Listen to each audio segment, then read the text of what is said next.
안녕하세요. 청취자 여러분 반갑습니다. 이상희의 칼럼 읽어주는 남자입니다. 저는 복지효과 소사이어티 공동대표 제주대 의대 이상희 교수입니다. 오늘 나와주신 분들 소개합니다.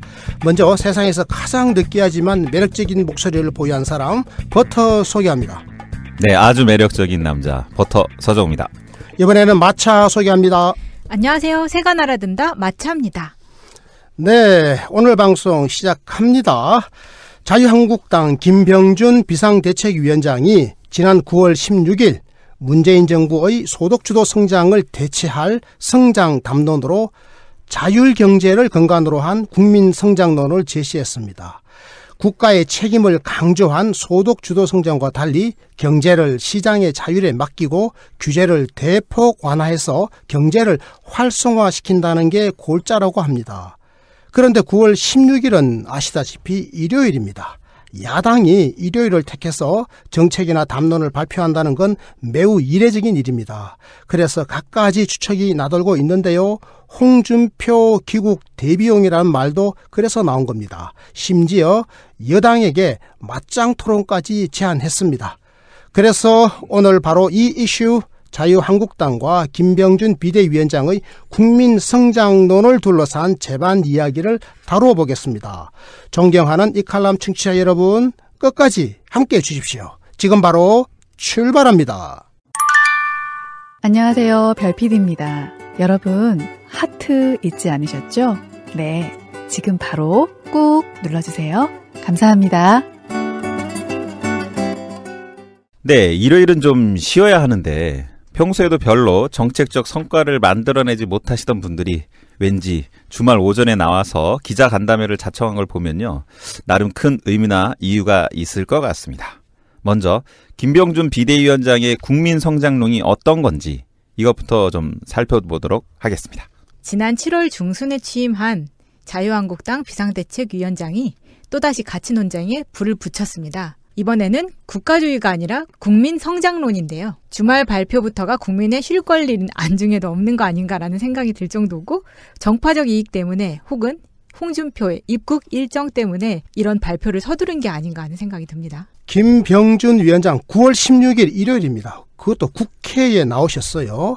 한국당 지도부 함께 나오셨는데요. 기자 간담회를 열었습니다. 네. 기자들이 뭔가 하고 가보니까 이게 국민성장론을 발표하는 거라고 합니다. 그러니까 박정희 전 대통령 집권 때의 성장 담론이죠. 이것을 대체할 만한 새로운 성장 담론이 필요하다라고 하는 인식하에 국민성장론을 발표하게 됐다, 이런 겁니다. 그러니까 무턱대고 소득을 올리려고 하는 것 대신에 기업의 투자 활성화를 통해서 소득과 소비가 늘어날 수 있도록 하는 것이 바로 국민성장 모델이다, 이제 이렇게 밝힌 거죠. 네. 그러니까 문재인 정부의 소득주도 성장론의 경로를 이분들은 이렇게 단순하게 설명을 합니다. 소득이 늘어나면 소비가 늘어나고, 소비가 늘어나면 투자와 생산이 늘어난다. 이게 문재인 정부의 소득주도 성장인데, 이것은 축소 재생산을 불러일으킬 뿐 경제를 망치는 거다, 이렇게 딱 전제를 해버리는 겁니다. 네. 그래놓고 자신들은 그게 아니다. 자신들은 오히려 투자를 활성화하겠다. 그래서 투자가 활성화되면 그러면 결과적으로 생산이 늘게 되고, 생산이 늘게 되면 국민의 소득이 늘게 되고, 그래서 소비가 늘어나는 이런 식으로 선순환이 일어난다. 이게 바로 김병준 비상대책위원장이 발표했던 국민성장론의 핵심적인 요체입니다. 근데 이거 그동안 계속 해왔던 거 아닙니까? 그런 거죠. 그런데 이제 김병준 위원장은 이 정부 주도의 경제 운영 방식을 민간 주도로 바꿔야 된다, 이렇게 주장했던 겁니다. 민간 주도로 바꾸자라고 하는 것은 정부가 시장에 개입하지 말고, 다시 말해서 규제를 하지 말자, 즉 규제 폐지 내지 규제 완화론입니다. 왠지 이명박이 떠오르는데. 늘 들어보던 이야기죠. 네, 그렇습니다. 이명박이 열심히 이렇게 했잖아요. 네, 그래서 이것을 국가주의를 대신하는 자율주의적 성장론이다, 이렇게 명칭을 붙였습니다. 자율주의적 성장론, 이게 바로 국민성장론이다. 이제 여기에 대해서 김성태 한국당 원내대표가 좀 거들었습니다. 버터 어떻게 거들었습니까? 정부와 여당은 뭐 약간 비슷하지 않습니까? 비슷해. 정부와 여당 비슷합니다. 네, 바로 그냥 그거. 할게요. 우리 국민을 규제와 관리 보호가 필요한 대상으로 여겨 인기 영합주의적 정책을 쓰고 있다.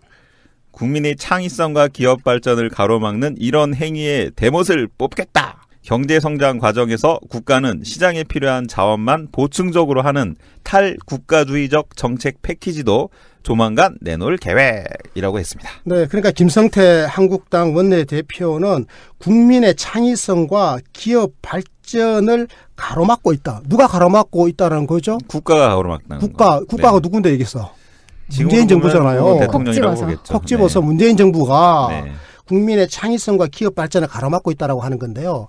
실제로 국민의 창의성은 문재인 정부에서 더 높습니까? 박근혜 정부에서 더 높습니까? 생각해 보십시다. 당연히 문재인 정부겠죠. 문재인 정부가 더 높지 않겠어요? 왜 그렇게 생각하게 됐는지 그 이유를 한번 들어봅시다. 왜 박근혜 정부 때보다 문재인 정부 때가 오히려 국민의 창의성이 더 높다고 생각하시는지. 문재인 대통령이 잘생겨서 그런가요? 박근혜 대통령보다 더 인품이 좋아서? 일단 사회 전체적으로 분위기가 더 자율적으로 바뀐 것 같아요.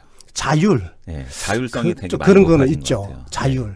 그다음에 그리고 발언의 자유도도 되게 높아졌고. 자유도가 높아졌다. 네. 그렇죠. 자유로우면 창의성이 더 많이 나오겠죠. 그렇죠. 그리고 또 무엇보다도 촛불로 우리가 만든 정부기 때문에 우리 정부이기 때문에 우리 거라서 우리가 더 창의성이 있을 수 있다. 그 말도 네, 말이 되네요. 우리의 표현의 자유가 더 확실하게 보장이 되는 거죠. 그럼 또 어떤 경우에 사람들이 더 창의적일까? 걱정이 없을 때 제일 그렇죠. 창의적이죠. 최소한 뭐가 잘못되더라도 굶어 죽지는 않겠구나. 네. 길바닥에 나앉지는 않겠구나. 그러니까 복지가 강화되고 사회 안전망이 튼튼하면 사람들이 더 많이 도전하려고 하고 그럴 때 창의성이 나오는 거죠. 그러니까 복지국가가 창의성이 높을 수밖에 없는 게 복지국가는 하고 싶은 일을 하면서 살거든요, 사람. 그렇죠. 그렇죠. 시장 국가보다 먹고 살라고 하니까 당연히 창의성이 없어지죠. 그런 거죠. 시장 국가보다 복지 국가가 훨씬 더 창의성이 높다 이렇게 알려져 있지 않습니까? 그렇습니다. 이제 바로 그런 논리죠.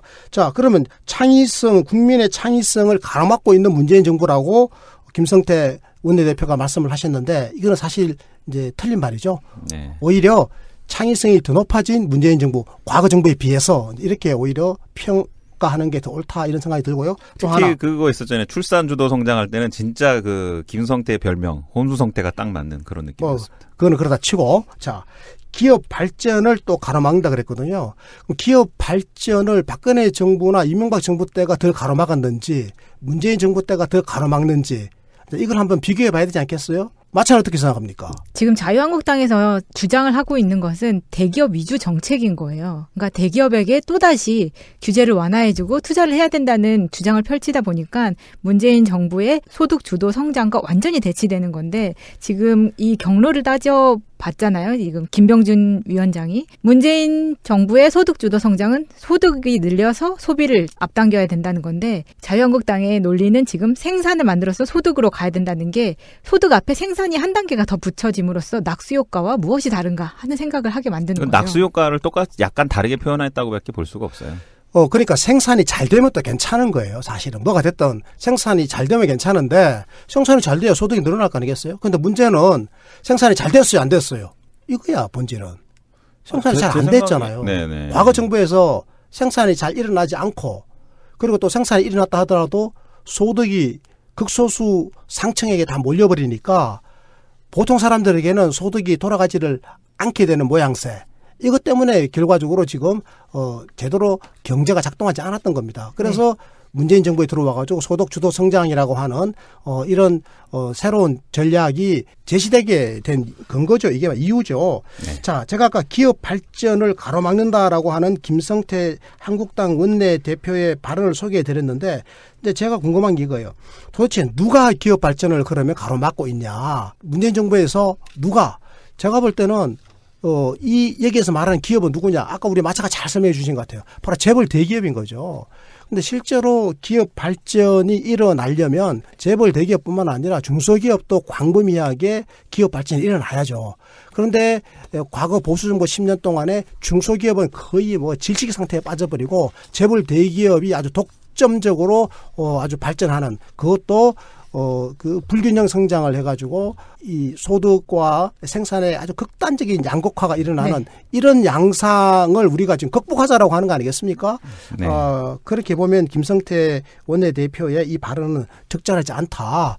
그래서 우리가 경제민주화를 이야기하는 것은 기업 발전을 제대로 하게 하자라고 하는 건데 오히려 경제민주화에 역행하고 규제만 완화해가지고 재벌 대기업에게 더 많은 시장의 자유를 주자라고 하는 이 국민성장론은 굉장히 취약한 논리 구조다. 이제 이런 판단을 우리가 할 수밖에 없는 겁니다.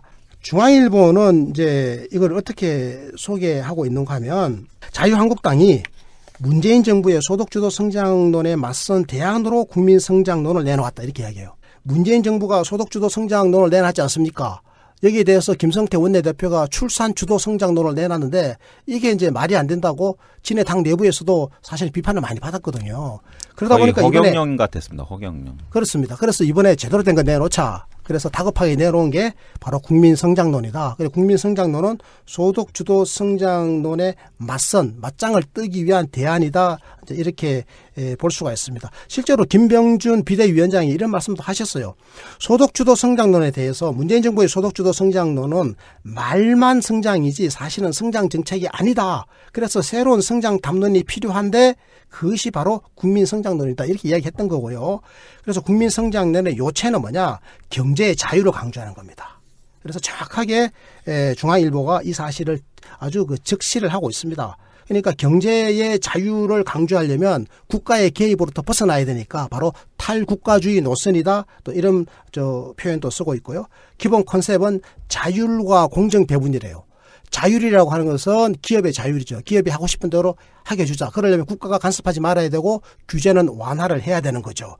그리고 이제 공정 배분을 내세우는 건데 이 공정 배분의 핵심적인 요체가 바로 경제민주화 아니겠습니까? 그런데 경제민주화를 지난 10년 동안에 거부해왔던 세력이 바로 자유한국당인데 자유한국당이 지금 이제 공정 배분을 이야기하니까 많은 사람들이 의구심을 품고 있는 거죠. 자, 이제 중앙일보의 논점은 이렇습니다. 한국당이 꺼낸 국민성장론은 결과적으로 소득주도 성장론의 대척점에 가깝다. 그야말로 대척점이라는 게 무슨 말인지 이해가 가시죠? 완전 반대 이야기를 하고 바로 있다는 그게 거죠. 있는 겁니다. 중앙일보가 정확하게 지금 본질을 집어낸 거죠. 이렇게 해서 결과적으로 김병준 비상대책위원장은 국민성장론에서 정부의 역할을 어떻게 설정하고 있느냐. 정부의 역할은 최소한으로 설정하고 있는 겁니다. 최소한으로 설정하고 있다. 그런데 그렇게 정부의 역할을 축소시켰을 때 우리가 지난 10년간 보면은 전혀 기업을 투자를 했을 때 이후에 민생에 돌아오지 않았다는 그 근거를요. 지난해 말에 30대 재벌 기업 사내 유보금을 보면은 쉽게 알 수가 있는데 네, 어떻습니까? 30대 재벌의 기업 사내 유보금은 883조였습니다. 엄청나네요, 이죠? 네, 그 전해에 비해서 75조가 증가를 했는데요. 와, 딱 해마다 거의 7, 8%씩 증가하는군요. 네, 이 중에 5대 재벌이 617조. 5대 재벌이 600조 넘는 돈을 금고에다가 지금 쌓아놓고 있는 셈입니다. 네, 그러니까 30대 재벌 중에서도 5대 재벌이 차지하고 있는 사내 유보금이 거의 80%가 넘는다는 거죠.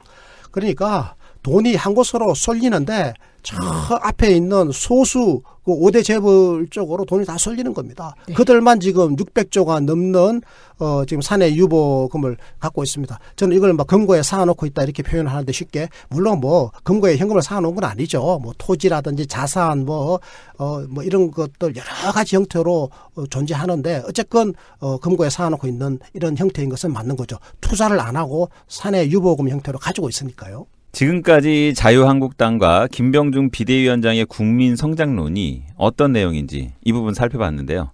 그런데 지난 17일, 그러니까 월요일이죠. 자유한국당 김병준 비상대책위원장이 청와대와 야당의 소득주도 성장론과 자신이 제시한 국민성장론 가운데 무엇이 옳은지를 놓고 토론을 벌이자고 제안했습니다. 이거 어떤 내용이지요? 네, 17일에 국회에서 열린 자유한국당 비상대책위원회에서요. 김병준 비대위원장의 말입니다. 민주당에서 국민성장론을 놓고 대기업 위주의 정책이라고 비판하는 등 이해하기 힘든 논평이 나왔다. 정말 누가 옳은지 어느 쪽이 한국의 경제와 성장을 위해서 옳은지 토론할 필요가 있다고 생각한다. 또 젊은 청년들이 맘대로 뛰게 하고 소상공인들에게는 규제를 풀어주자는 건데 대기업 위주라는 비판이 왜 나오는지 안타깝다. 소득주도 성장이 맞는지 아니면 국민의 힘을 빌려서 국민 힘을 바탕으로 성장하는 게 맞는지 토론할 필요가 있고 저는 청와대나 민주당에서 토론을 하자고 하면 언제나 응할 자신이 있다. 그러니까 공식적으로 맞짱 토론을 제안한 거네요. 네. 맞짱 토론을 제안한 이유가 상당히 설득력이 있어요, 사실은. 왜냐하니까 자신의 국민성장론은 나름대로 진지한 건데 아니 이게 언론이나 여당이나 뭐 전문가들이 아니 니네들 늘 하던 대기업 위주의 정책을 또 하려고 하는 건데 그 뭐 새로운 거 하나도 없지 않냐. 근데 뭐 토론할 필요가 있냐. 이렇게 좀 폄훼를 한 거잖아요. 네. 좀 억울하다 이거예요. 자기는 이런 생각을 하시는 겁니다. 아니 우리는 젊은 청년들이 마음대로 뛰게 하고 소상공인들에게 규제 풀어가지고 기회를 주자라는 건데 왜 이게 대기업 위주냐. 그러니까 소득주도 성장이 옳은지 국민 성장이 옳은지 맞짱 토론 한번 하자. 이렇게 제안한 겁니다. 저는요, 그 제안하신 이 용기는 우리가 일단은 좀 평가해야 된다. 저는 이런 생각이 듭니다. 그런데 이 토론을 받아주는 순간 이런 생각도 들어요. 소득주도 성장 대 국민 성장론이 딱 대치되는 그림이 그려지면서 순식간에 보수의 대표적인 모토로 자리를 잡고 싸우고 싶은 욕망이 보이는 거죠. 그런 겁니다. 그게 숨은 정치적 의도 아니겠습니까? 네. 한국당의 김성태 원내대표도 이런 말씀을 하셨다고 그래요. 국민성장론은 시장의 자유를 존중하고 경제적 효율성과 형평성이 합리적으로 결합한 새로운 모델이 될 것이다. 이렇게 이제 강조를 하시면서 자유한국당은 실패한 소득주도 성장론을 대신해서 새로운 성장론으로 국민성장론을 만들어 나갈 것이다. 이렇게 아주 선포를 하셨거든요. 이 말 속에 김성태 원내대표는 굉장히 직설적으로 솔직하게 말씀하시는 분이거든요. 이 말 속에 의도가 다 담겨 있죠. 그러니까 소득주도 성장론과 맞짱을 떠가지고 대등한 위치에 올라서고 싶은 정치적 욕망이 이렇게 맞짱 토론의 제안으로 표시된 것이다. 표현된 것이다. 이렇게 볼 수 있는 거죠. 예, 아무튼 김병준 비대위원장이 호기롭게 맞짱 토론을 벌이자고 여당에 제안을 했는데 이게 결과적으로 어떻게 된 겁니까? 네, 민주당 이해찬 대표가 기자간담회에서 한 얘기입니다. 국민 성장론의 실체가 무엇인지 들어보지 못했고 토론할 필요가 있는지도 모르겠다. 진실성이 있었으면 좋겠다. 그리고 출산 주도 성장은 경제 용어나 사회학 용어도 아니고 그런 용어를 쓰는 것 자체가 적절하지 않다.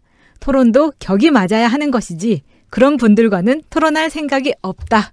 라고 말하셨습니다.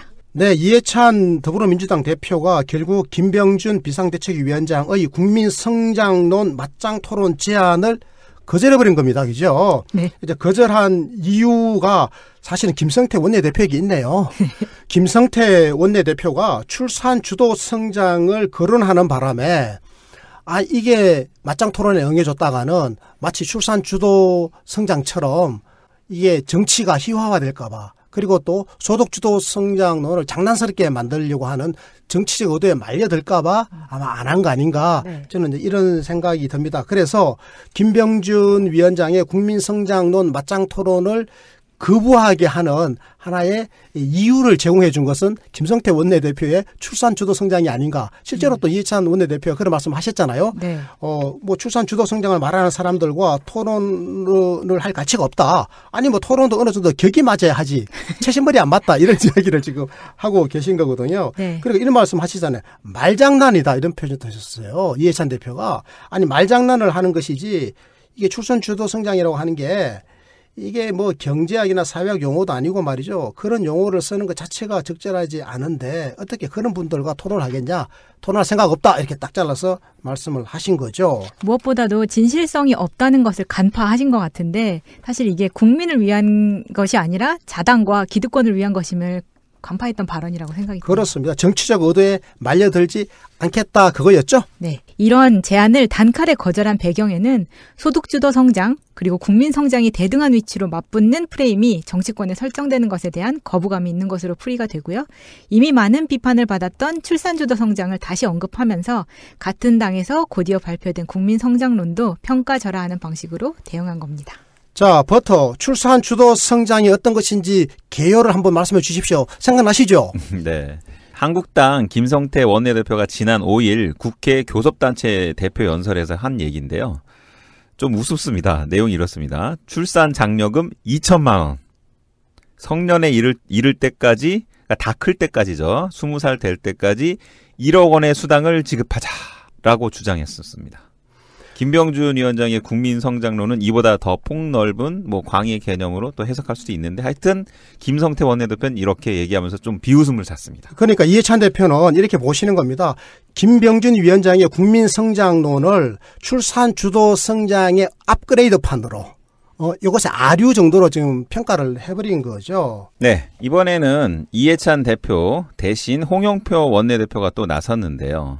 홍 원내대표는 김병준의 국민성장은 양극화만 초래할 것이라고 혹평을 쏟아냈다고 합니다. 네. 여기에 대해서 좀 자세히 알아볼까요? 네. 홍영표 더불어민주당 원내대표가 17일 김병준 자유한국당 비대위원장의 국민성장 주장에 대해서 지난 10년간 보수 정권이 추진했던 신자유주의 정책의 이름표만 바꾼 것이라고 혹평했습니다. 이날 오전 국회에서 열린 최고위원회에서는 올 초에 출산 주도 성장을 얘기하더니 이번엔 국민 성장론이다라고 말하면서 지난 10년간 보수 정권이 말한 시장 자율은 결국 대기업 특혜였다.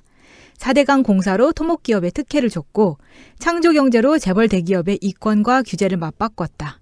공정배분은 지난 정부의 선거용 구호에 불과했다.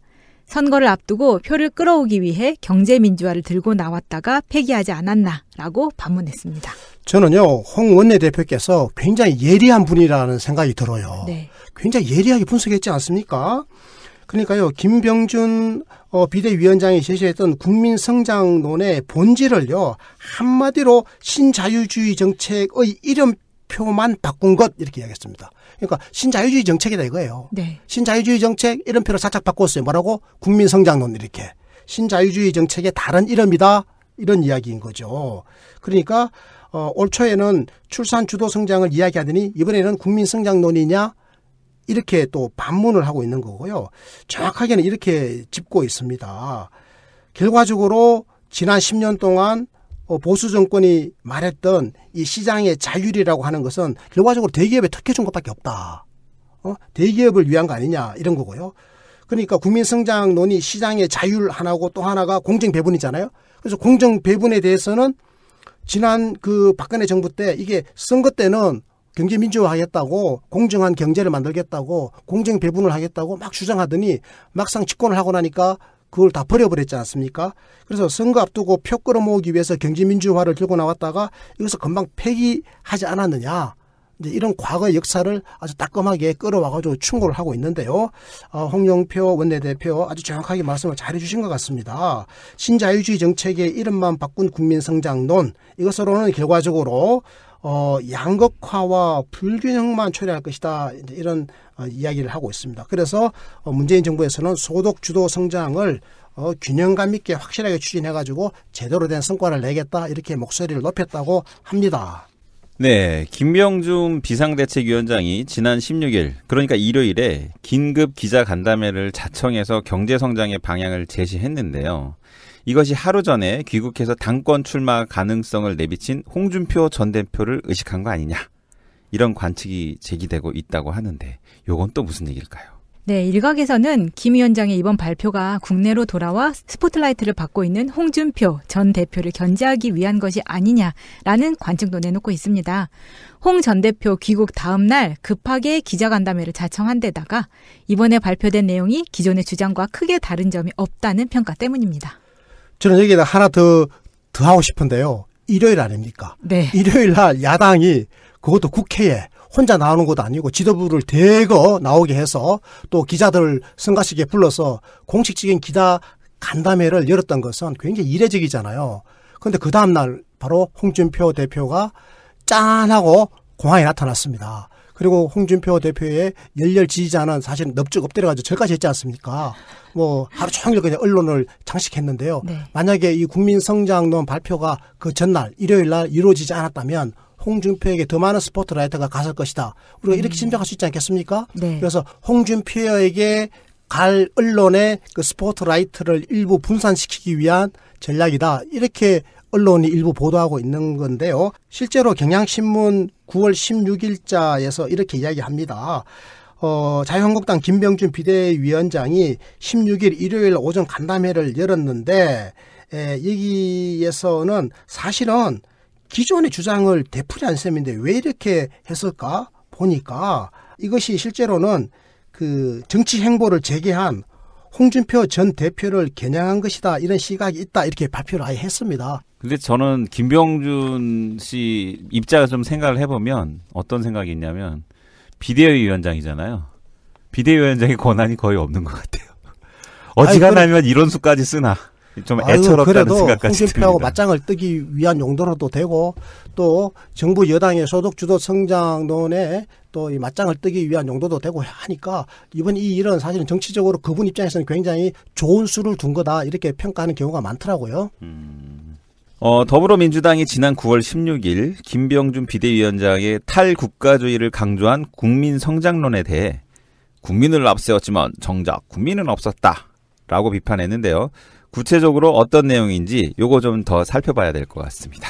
네, 더불어민주당 이재정 대변인은 16일 오후 브리핑을 통해서 국민이 중심에 있는 소득주도 성장 정책을 불과 1년 만에 실패한 것으로 낙인 찍고 다시 대기업 중심의 투자 만능론으로 국민의 눈과 귀를 현혹하려는 자유한국당의 정책적 무능이 심각한 수준이다라고 지적을 했습니다. 그리고 오로지 대기업의 성장만을 주목하는 규제 완화는 이명박 박근혜식 경제 정책으로 회귀하자라는 것에 불과하다. 라면서 지난 이명박 박근혜 정권이 강조했던 대기업 중심의 낙수 경제론은 이미 전 세계적으로 파기된 이론이라고 말했습니다. 그러니까 더불어민주당 이재정 대변인이 굉장히 직설적으로 네. 이거는 그냥 저격을 한 겁니다. 저격. 그리고 원래 이재정 의원이 말을 엄청 잘합니다. 잘하는 겁니까? 네. 어떻게 보면 시원하게 합니다. 아주. 어떻게 보면 그냥 너무 무자비하다 싶을 정도로 저격을 해버렸는데요. 그러니까 김병준 그리고 김성태 이 라인의 자유한국당의 공식 입장, 그러니까 소득 주도 성장에 맞짱을 뜨기 위한 출산 주도 성장에 뒤이은 국민 성장론 여기에 대해서 가차없는 비판을 내놓고 있는데요. 그러니까 국민의 눈과 귀를 현혹하려는 자유한국당의 정책적 무능이다 이렇게 표현해 버렸어요. 아니 정책적 무능이 심각하다라고 그랬어요. 아, 그렇네요. 그 진짜 완전히 이거는 그렇습니다. 단어로서는 좀 세련되긴 했지만 이거를 아주 일반인들이 하는 거 보면 야 쟤네 진짜 무식해 이렇게 얘기한 거거든요. 그러니까요. 그런데 눈과 귀를 현혹하려고 하는 목적을 가지고 있어. 눈과 귀를 현혹하고 거죠. 사기꾼이고 무식해, 무능해 뭐 이렇게 얘기한 거죠. 오로지 대기업의 성장만을 주목하는 규제 완화.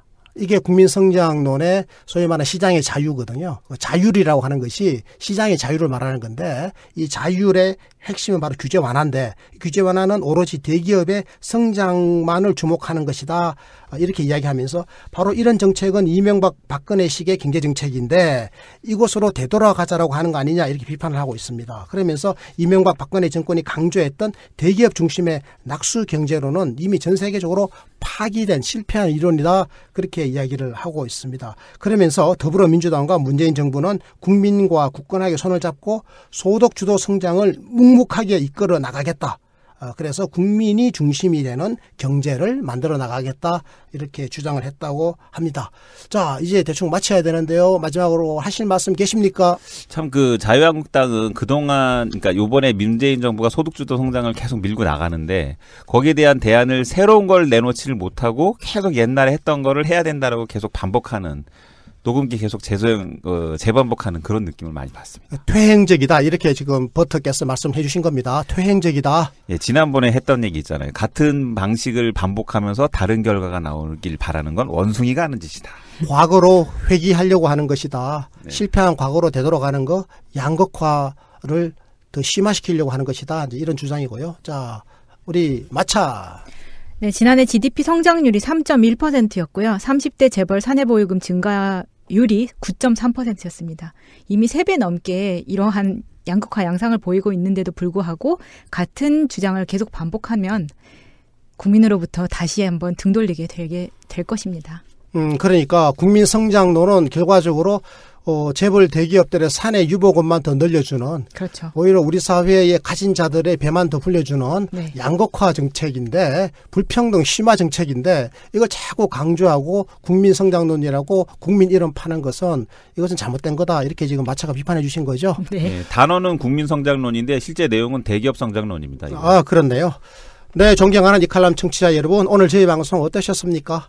김성태 원내대표가 얼마 전에 한 놈만 팬다는 말을 한 적이 있습니다. 지난 15일 동안 소득 주도 성장만 팼더니 효과가 있었다 이렇게 말하기도 했습니다. 이렇게 소득 주도 성장을 비판해대니 언론에서 대안을 요구했죠. 그랬더니 김성태 원내대표는 결국 국회 대표연설에서 무리수를 두고 말았습니다. 소득 주도 성장 대신 출산 주도 성장을 추진하자, 다소 충격적인 발언을 하고 만 것인데요. 지난 9월 16일 일요일 오전 기자 간담회를 통해서 이번에는 김병준 비상대책위원장이 소득 주도 성장의 대안으로 국민 성장 모델을 제시했습니다. 이것은 김성태 원내대표의 아이디어보다는 조금 더 진지해 보입니다. 하지만 국민 성장 모델의 두 축인 자율경제와 공정배분은 박근혜 정부 때의 주장을 되풀이한 것에 불과합니다. 한마디로 역사의 수레바퀴를 뒤로 돌리자는 주장인데요. 하지만 우리는 앞으로 내달려야만 합니다. 국민 행복의 역동적 복지국가로 가는 길, 저희는 넓게 있는 시민들과 함께하겠습니다. 이것으로 오늘 방송 마칩니다. 지인들에게 정치 많이 권해주시고요. 저희는 늘 최선을 다하겠습니다. 고맙습니다. 감사합니다. 국민이 행복한 나라, 역동적 복지국가의 시각으로 세상을 바라보는 이상열 칼럼 읽어주는 남자. 복지국가 실현의 그날까지 늘 최선을 다하겠습니다. 구독하기, 좋아요, 다운로드 부탁드립니다. 고맙습니다.